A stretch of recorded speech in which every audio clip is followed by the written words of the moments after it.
जय Hind and welcome to force defence academy. This is Aarshree Solanki और आज हम न्यूज़पेपर एनालिसिस देखेंगे of 6 December, that is today. So let's move ahead with the news. सबसे पहली news हमें ये देखने को मिल रही है, एज वी ऑल नो, कि मध्य प्रदेश छत्तीसगढ़ में बीजेपी जीती है, तेलंगाना में Congress has won the election. Now after winning the election they have named their chief minister Revanth Reddy. तो basically this is not as that much important but still can be asked in any of your papers. ठीक है, बहुत बार static chief ministers तो ये लोग पूछ ही लेते हैं, but they also ask the current ongoing chief ministers as well. So we must have the knowledge of everything. इसके साथ एक कंट्रोवर्सी है, तो controversy, political controversies is never important, but because it is mentioned with this particular slide, so I will explain you, है ना। तो इसमें ये हुआ है कि अप्रोर मतलब बहुत ज़्यादा कंट्रोवर्सी हो चुकी है। People are angry because the DMK MP, DMK is a party, उसका जो एमपी है उन्होंने बोल दिया कि बीजेपी स्टेट्स वहीं जीतते हैं जहाँ पर जिनको गोमूत्र स्टेट्स बोलते हैं।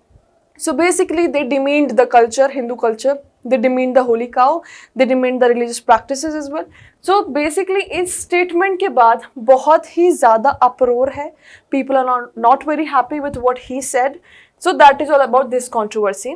Basically इसमें important था कि ये जो हमारे रेड्डी जी हैं इनको तेलंगाना के चीफ मिनिस्टर के रूप में कांग्रेस ने बोल दिया है। Now let's move on to the next important news of today. That is worst nightmare. Nightmare आप समझते हैं बुरा सपना। बेसिकली मणिपुर में आपको पता है बहुत टाइम से इश्यूज चल रहे हैं, आफ्सपा भी लग गया था, all of those things happened. अब मणिपुर में एक और हुआ हादसा, 13 लोगों की डेड बॉडीज मिली हैं, ठीक है, and the people do not know, उनके फैमिली वालों को पता ही नहीं है कि how did this happen, how did the dead bodies go so much away from their home. मतलब डेड बॉडीज घर में नहीं मिली, बहुत दूरी पर मिली हैं, बहुत घर से बहुत ज़्यादा दूर पे, और डेड बॉडीज जिनकी मिली हैं वो सब मैतेई ट्राइब के लोग हैं। तो as we all know Manipur में already there was existing controversy going between Meitei, Kuki and Naga tribes, ठीक है। तो इन ट्राइब्स के बीच में मैती ट्राइब के 13 लोगों की डेड बॉडी मिली है, and the family people do have no idea कि how the dead bodies travelled 100 kilometre, है ना, वहाँ जाके ऐसा क्यों हुआ, कैसे हुआ, and all of that. Investigation is being carried on, but हमको भी पता है इन्वेस्टिगेशन में बहुत टाइम लगता है, चीज़ें जैसी होती है वैसे सामने नहीं आती। सो that is another news. Moving ahead, ये अभी बहुत ज़्यादा क्राइम न्यूज़ देखने को मिल रही हैं, and these are religious as well, religious oriented, ठीक है। तो ये सारी चीज़ें एसएसबी इंटरव्यू में बहुत ज़्यादा पूछी जाती हैं, आपके नॉर्मल इंटरव्यूज़ भी, if you are going to any government job interviews, वहाँ पर ऐसी न्यूज़ को बहुत ज़्यादा बोला जाता है कि why did this happen, how did this happen, what is your opinion, इसको प्रिवेंट किया जा सकता था कि नहीं, इसको अगर आप होते इसकी जगह तो what did you would have done differently, and all of those things happen. तो इसलिए हमें थोड़ा बहुत पता होना चाहिए। इसमें भी बहुत ज़्यादा अप्रोर है, बहुत ही ज़्यादा न्यूज़ चैनल्स पे ये न्यूज़ चल रही है। बेसिकली जो हमारी राष्ट्रीय कर्णी सेना है उनके जो चीफ हैं उनको मार दिया गया, ही वॉज शॉट डेड, ठीक है। और जो भी बहुत सारा मतलब फायरिंग हुई थी, इसके बीच में जो हॉकर्स आए थे उनको भी गोली लगी है, many people are injured in this. So basically अब इन सब का भी चल रहा है कि who were the gunman, why was this being done, the video, entire video proof is there, उसमें से लोगों को रिकॉग्नाइज भी कर लिया है, उनको identification is being done. Now उनको पकड़ा जा रहा है, उनके जो अड्डे बोले जाते हैं, सेफ स्पेस, वहाँ पर रेड की जा रही है। So this is what is going on, this is very important. ये सारी न्यूज़ तो ठीक है इंटरव्यू डिस्कशन के हिसाब से, but the most important news is this one. आप सबको पता है कि यूएसए ने जो है डायरेक्ट ब्लेम किया था इंडिया को विदाउट एनी एविडेंस कि जो खालिस्तानी सेपरेटिस्ट थे जो यूएसए में थे उनकी असैसिनेशन किसी इंडियन मिनिस्टर ने किया है, किसी इंडियन हाई लेवल मिनिस्टर ने किया है, करवाया है ना। तो that claim that USA made, उसके बेसिस पे एक पूरी मीटिंग हुई थी। उस मीटिंग में जो हमारे एस जयशंकर जी थे, जो हमारे एक्सटर्नल अफेयर मिनिस्टर हैं, हमारे एनएसए अजीत डोवल जी भी थे, और उसमें यूएसए से भी बहुत सारे elite MPs, their ministers were present। तो देखिए आप इसमें देखिए कि हमारे जो खालिस्तान सेपरेटिस्ट थे जो कि यूएसए में जिनका असैसिनेशन हुआ है, गुरपतवंत सिंह पन्नून, ठीक है। तो अगर आप देखोगे तो यहाँ हेडलाइन में पन्नून लिखा हुआ है। तो यूएस ने कंफर्म किया है कि जो हमारे डिप्यूटी एनएसए से जो बात हुई है, जयशंकर जी से भी जो बात हुई है, उसमें ये मैटर का डिस्कशन हुआ है, ये यूएस ने कंफर्म कर दिया। तो अब उस पूरी मीटिंग में who all were there, let's take a look, USA के सिक्योरिटी एडवाइजर जोनाथन फाइनर, ठीक है, he was there from USA. India से हमारे जयशंकर जी हैं, he is sitting right here. Ajit Doval ji, because he is our NSA, that is very much important. Meeting जो भी whatever meeting took place, this discussion was being made and that is what USA confirmed. अब इसमें एक और चीज ironical है। First of all, whatever terrorist or separatist Khalistani person was there who was shot dead, who was assassinated in USA. इस सब में चीज ये है कि when USA did the same, when USA entered different countries to kill terrorists, to kill other separatists, to kill the people who were causing disturbance in their country, USA ने भी बहुत बार दूसरी कंट्रियों में घुस के उन कंट्री में जाके वहाँ के लोगों का असैसिनेशन किया है, क्योंकि वो यूएसए में कुछ टेररिज्म फैला रहे थे, या we all know about that. But जब इंडिया ये कर रहा है तो यूएसए को प्रॉब्लम है। USA has done the same thing, but if India is doing that, और अभी भी क्लेम है, इट इज नॉट क्लियर्ड, ये प्रूवन नहीं है कि इंडिया ने करा है, it is just a claim, तो उसमें USA is having so much problem, ठीक है। Why it is happening like this? Because obvious reasons, India is developing, India की इंटरनेशनल इमेज बहुत अच्छे से इंप्रूव हो रही है, इंडिया बहुत सारी चीज़ों में प्रोग्रेस कर रहा है, India has now very respectable position अगर हम ग्लोबल टर्म्स की बात करें तो। और यूएसए जैसी जो डेवलप्ड कंट्रीज़ हैं, वो सिर्फ फेस पे दिखाते हैं कि they want other countries to be developed as well, but जब दूसरी कंट्रियाँ एक्चुअल में डेवलपमेंट के स्टेयरकेस चढ़ने लग जाती हैं तो they always find a way और another to pull them downwards, ठीक है। तो ये वाली चीज़ें हो रही हैं, तो that is why this irony is existing.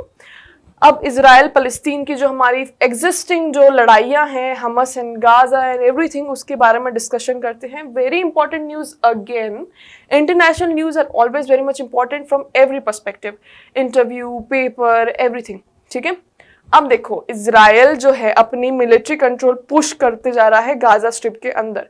वहाँ पे बोल दिया गया है, गाजा स्ट्रिप में हमस ने भी अनाउंस कर दिया कि we have no safe space remaining for children और वुमेन। मतलब आप देखो कि जो बच्चे हैं, औरतें हैं, एटलीस्ट इनके लिए तो सेफ स्पेस कोई भी मांगता है, बट इजराइल इतना ज़्यादा अंदर जा चुका है with its war tactics, it's military, कि वहाँ पे किसी के लिए भी सेफ स्पेस नहीं बची है। The children are also not safe, the women are also not safe, so that is what Gaza has declared, ठीक है। Now moving on to the next thing regarding the same, हमस की जो missile fire हुई थी अक्टूबर में, that was on October 7, ठीक है। तो जो मिसाइल फायर हुई थी तो that was, वैसे तो पहले तो हमस ने एक्सेप्ट भी नहीं किया, ठीक है। तो ऐसा माना जा रहा है कि जो हमस ने मिसाइल फायर करी थी वो डायरेक्टली उन्होंने जानबूझ के इजराइल के जो न्यूक्लियर बेस है, जहाँ पे सारी मिसाइल्स रखी रहती हैं, वहाँ पे उन्होंने टारगेट किया था। Now they will not take accountability of this, nobody takes accountability after doing such actions, they always act ignorant कि वी डिडंट नो, है ना, ऐसा वाला हमेशा सबका आता है। Whenever you encounter a person, whenever you ask कि अपनी रिस्पॉन्सिबिलिटी लो, अकाउंटेबिलिटी लो, they never take any accountability. So ये जो पूरा न्यूक्लियर प्रोग्राम की तरफ उन्होंने मिसाइल लॉन्च किया था, उसके बेसिस पे पूरा आपको दिखेगा आर्टिकल नहीं, news particular clip. Rocket most likely fired by Hamas, most likely, ठीक है, मतलब अभी भी एक्सेप्टेंस नहीं ली गई है हमस मिलिटेंट्स द्वारा कि हमने ही किया था। So that is how things run. It is confirmed they have done it, but they are not taking the accountability. That is why it is most likely. It is not proven yet. अक्टूबर 7 में उन्होंने Israel पे जो है attack किया था via multiple missiles and all this things that happened. अब ऐसा बोला जा रहा है कि जहाँ रॉकेट आया था दैट वाज वेरी, इसमें देखो आप मैप में, very near the nuclear base of Israel, जहाँ जहाँ मिसाइल्स रखी हुई हैं। नाउ दे आर टेलिंग कि they are literally pulling their hands off कि we even if it happened by mistake, we didn't do anything like that on purpose। तो ये वाली बात हो रही है। Now let's move on. Ukraine says Russian drones downed in overnight attack. अब देखो, इजराइल फलस्तीन तो चल ही रहा है, रशिया यूक्रेन भी चल रहा है, वी नो दैट। उसमें एक अपडेट आया है कि रशिया ने 17 अटैक ड्रोन्स जो है यूक्रेन को भेजे थे। यूक्रेन ने उसमें से 10 जो है मार गिरा है, मतलब गिरा दी, लाइक डिस्ट्रॉयड 10 आउट ऑफ 17। अब इसमें this is a very good news for Ukraine, because 17 attack drone helicopters in, और उसमें से उसने 10 जो है वो मार गिराए ख़त्म कर दी। So that is a very big news for Ukraine. Now moving on, Pakistan में वापस से इलेक्शंस का माहौल है and everything is going on. So Pakistan की जो पोल बॉडी है उसने गवर्नमेंट को बोला है कि ताकि इलेक्शन पीसफुली हो जाए, फ्री और फेयर हो, ज़्यादा कुछ, क्योंकि हमेशा इलेक्शन में देखा जाता है कि पाकिस्तान में बहुत अनरेस्ट होता है, बहुत ज़्यादा इलीगल एक्टिविटीज़ होती है, पोल बूथ और इन सब पे तो बहुत ही ज़्यादा प्रॉब्लमेटिक सिचुएशन हो जाती है. तो ये सब ना हो या कम से कम हो, इसलिए पाकिस्तान की पोल बॉडी ने अर्ज किया है गवर्नमेंट को कि आप आर्मी डिप्लॉय कर दीजिए जहाँ जहाँ हम चाहते हैं कि फ्री एंड फेयर इलेक्शन शांति से हो जाए. ठीक है, to deploy army on the day of general elections. Now that is what happening in Pakistan. अब न्यूजीलैंड के लिए बहुत अच्छी न्यूज़ है. Throughout so many years जो कीवी है, न्यूजीलैंड की जो बर्ड है कीवी पहले बहुत ज़्यादा पाई जाती थी न्यूजीलैंड में, है ना, बहुत ही ज़्यादा मात्रा में. New Zealand people love kiwi is this bird. Okay, but in the latest years kiwi का जो हमारा एग्जिस्टेंस है न्यूजीलैंड में कम से कम होता जा रहा था. ग्रोथ जो है बहुत रुक रही थी. They were not reproducing that much. उनकी जो, जैसे for example there were many birds जो हमको पहले दिखती थी हमारे घर के बाहर, बट अगर आज आप देखोगे तो बर्ड्स गायब हो चुकी हैं. जो बचपन में हमें चिड़िया दिखती थी नॉर्मली ऐसे ही घूमती हुई, उड़ती हुई, जब हम नॉर्मली खेल रहे हैं हम बहुत सारी चिड़ियाएँ देखते थे पेड़ पर बैठे हुए, चिड़ियाएँ literally they are just flying around and all. But now we don't see, हमें नहीं दिखती. हमें चिड़िया अगर दिख गई तो ही बहुत बड़ी बात. ठीक है, वैसे ही हुआ. कीवी जो है न्यूजीलैंड में बहुत फेमस, बहुत पॉपुलर थे. People loved kiwi birds a lot. But in the recent years इनका डिक्लाइन हो गया. They were not being seen. But अभी की बात है, बहुत ज़्यादा कीवीज पाई जाने लगी हैं फिर से. तो ऐसा माना जा रहा है कि वापस से कीवी जो है ब्रीड कर रही हैं. They are coming back to their population. So that is a very good news for New Zealand. ठीक है, न्यूजीलैंड का कैपिटल क्या है? वेलिंगटन, पता होना चाहिए, ये भी बहुत बार आ चुका है. Now another crime related news from India, that is Delhi. Juvenile crime rate जो है सबसे ज़्यादा हाईएस्ट पाए गए हैं दिल्ली में अकॉर्डिंग टू एनसीआरबी डेटा. कितना ज़्यादा?